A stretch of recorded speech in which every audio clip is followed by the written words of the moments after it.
My name is Baima. I'm no one important, just a lighthouse keeper on the southern coast, in a small village that doesn't even exist on most maps. Each night, my duty is simple: keep the lighthouse light burning, so ships don't lose their way. At least, that's what I used to believe. But everything changed the night the sea stopped whispering and started speaking.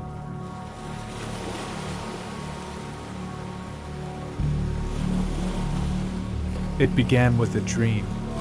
I was standing on the beach.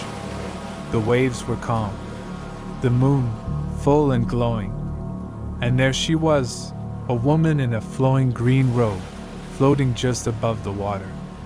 Her face was hidden by shadows, but her eyes, they saw straight through me. She didn't speak. She only pointed toward the lighthouse that I woke up drenched in sweat. The clock read 3:33 a.m. the next morning.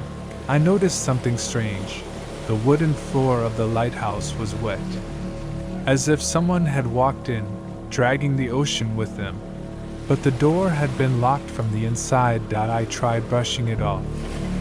But in this village, we have rules. You don't speak of things from the sea during daylight. And at night, you shut your windows, burn incense, and never wear green. For 3 nights straight, the same dream returned. The same woman, the same sea, but now she spoke. The time is near. The keeper of light must listen. Listen to what? I tried to ignore it. But the sea does not like to be ignored.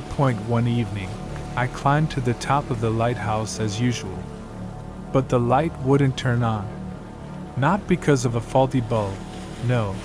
There was wind inside the sealed glass chamber. A salty wind that breathed like something alive. And in the glass pane, reflected behind me, I saw her. Long black hair, eyes that shimmered like waves. Floating. I turned. No one. That night, I found an old book in the storage room. No title, just a worn leather cover. Inside were pages written by the keepers before me. Shaky handwriting, frantic notes, and one line, repeated over and over. The queen of the sea does not always come to drown. Sometimes she comes to warn.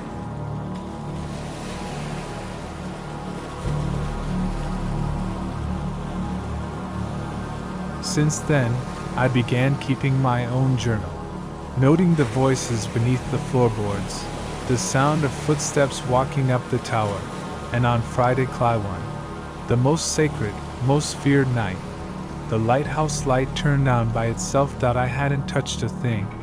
Then, the dreams changed. I was underwater. But I didn't drown. There, beneath the surface, was a palace made of coral and light. Strange creatures circled around, half human, half something else.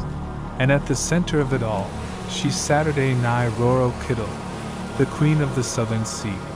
This time, she spoke clearly. The lighthouse is an eye, and you its keeper. If the eye closes, disaster shall rise from sky and sea. It is time you learn what you have been guarding. I woke up soaking wet. There was sand between my toes. And I had slept inside the lighthouse, far from the beach. That very morning,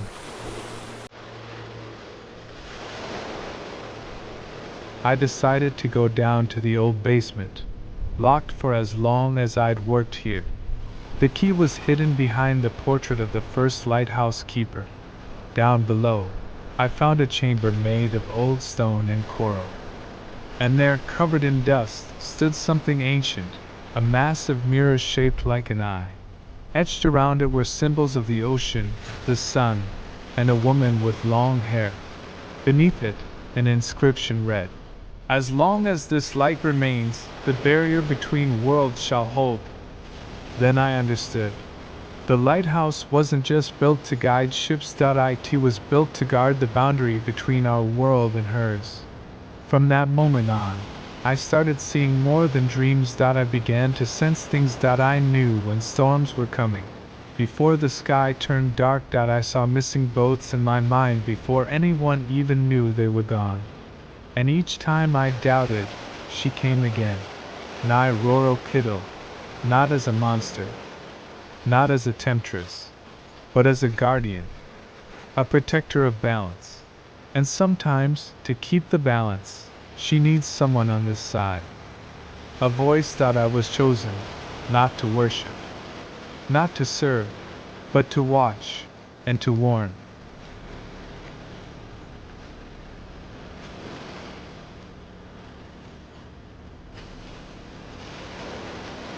Now, I no longer fear the dreams. Because sometimes, dreams are how the old ones speak, and if one night you look out to the southern sea, and the lighthouse shines brighter than usual, it might not be for ships. It might be because something stirs in the deep, something that watches, something royal.